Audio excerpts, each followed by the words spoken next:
অন্যায় প্রতিরোধে ইসলাম সত্যিকার অর্থে কি কি শিক্ষা দিয়েছে দর্শকদেরকে আপনি বিস্তারিতভাবে জানাবেন।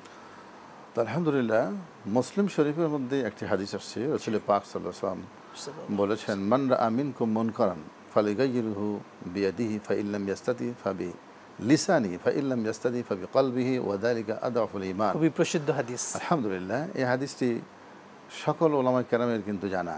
এমনকি মসজিদে মসজিদে ফাজাইলে তাবলীগের যেটা বই আমরা দেখতে পাই, সে বইয়ের শুরুতে কিন্তু এই হাদিসটা কিন্তু উপস্থাপন করা হয়েছে। এখানে তিনটি স্তরের কথা বলা হয়েছে। নবী করিম সাল্লাল্লাহু আলাইহি ওয়াসাল্লাম বলেছেন, তোমাদের চোখের সামনে কোনো অন্যায় যদি হতে দেখো তাহলে সেখানে বল প্রয়োগ করো।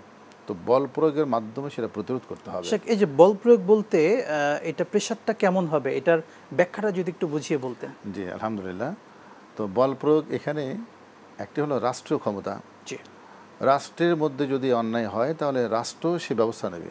রাষ্ট্রের বল আছে, রাষ্ট্রের শক্তি আছে, প্রশাসন আছে, প্রশাসন এটা ব্যবস্থা নেবে। আর একটা হলো যে আমার পরিবারের মধ্যে কেউ যদি কোনো অন্যায় যদি করে, আমার অধীনস্থ যারা আছে, তাহলে সেটা আমার সেখানে ক্ষমতা আছে, আমার বল আছে, আমি আমার ছেলেকে শাসন করতে পারবো, আমার মেয়েকে আমি শাসন করতে পারবো। আমার অধীনস্থ কর্মকর্তা কর্মচারী যারা আছে তারা যদি কোনো অন্যায় যদি করে তাহলে সেখানে আমি করতে পারবো। আমার ছাত্র যদি অন্যায় করে তাহলে আমি সেখানে আমি বল প্রয়োগ করতে পারবো। নিঃসন্দেহে।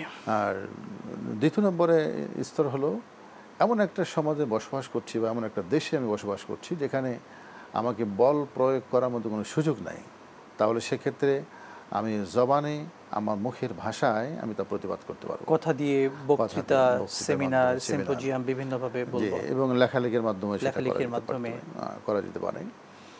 আবার এটা হলো দ্বিতীয় পর্যায়ে। এরপর তৃতীয় পর্যায় হলো, এই দুটোই সম্ভব। এমন একটা দেশে বসবাস করছি যেখানে হয়তো 1%, 2%, 5% মুসলমান বাস করে, যেখানে হয়তো প্রকাশ্যে আজানও দেওয়া যায় না।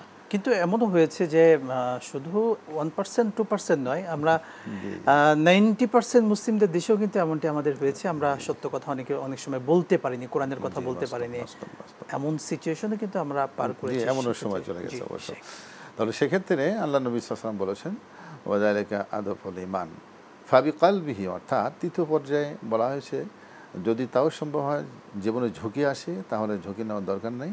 আল্লাহ নবী সাল্লাল্লাহু আলাইহি ওয়াসাল্লাম বলেছেন যে তুমি পাশ কেটে চলো, অর্থাৎ অন্তর থেকে ঘৃণা করে চলো, অন্তর থেকে সেটাকে পরিকল্পনা করবে যে কিভাবে এটাকে বন্ধ করা যায়, অর্থাৎ ভেতরে ভেতরে পরিকল্পনা করবে এবং নিজে সেখান থেকে বিরত থাকবে। বাস্তব।